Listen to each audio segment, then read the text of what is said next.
మాటివ్వు. ఎవరి కోసం చేస్తున్నావు? నువ్వు ఎలా బతుకుతావో నాకు తెలియదు.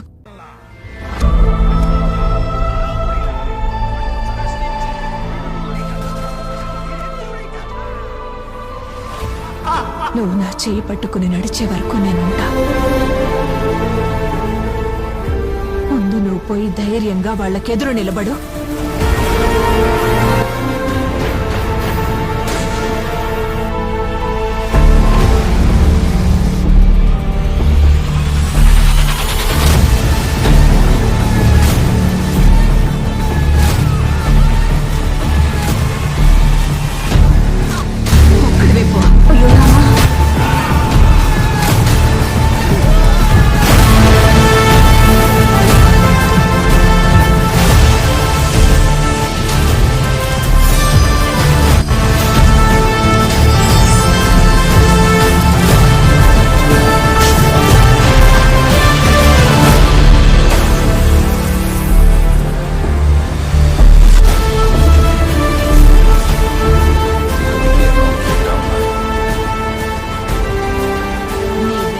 వేల మంది ఉన్నారనే ధైర్యం నీకుంటే ఒక యుద్ధాన్ని గెలవచ్చు.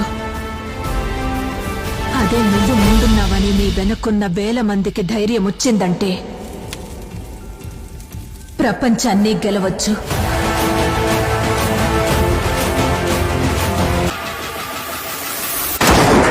కానీ చచ్చిపోయేటప్పుడు మాత్రం ఒక రాజులాగా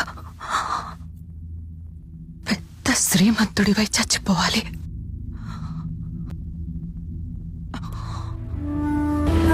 చాలా పెద్ద శ్రీమంతుడినవుతానమ్మా.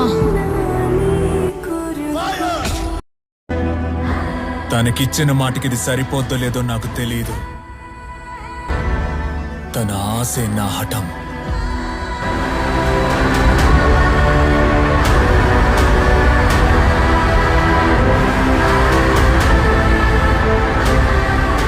గులాములుగా ఉన్న 100 ఏళ్లు బ్రతకాలనుకుంటారు. ఇంకొందరు ఒక్కరోజు బ్రతికినా సుల్తాన్లా బ్రతికి చావాలనుకుంటారు.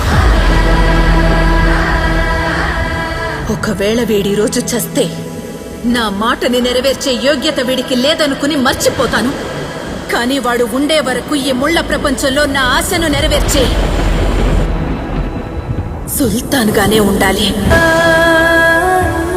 చివరికి వాడు చావబోయే రోజొచ్చినా వాడి పాడె మోసే పని కూడా ఎవ్వరికీ దొరకదు. ఎందుకంటే సమాధి దాకా వాడి సొంత అడుగులే ఉంటాయి. ఆ రోజు 2 సంఘటనలు జరిగాయి. ఆ ప్రాంతం అంతమైంది.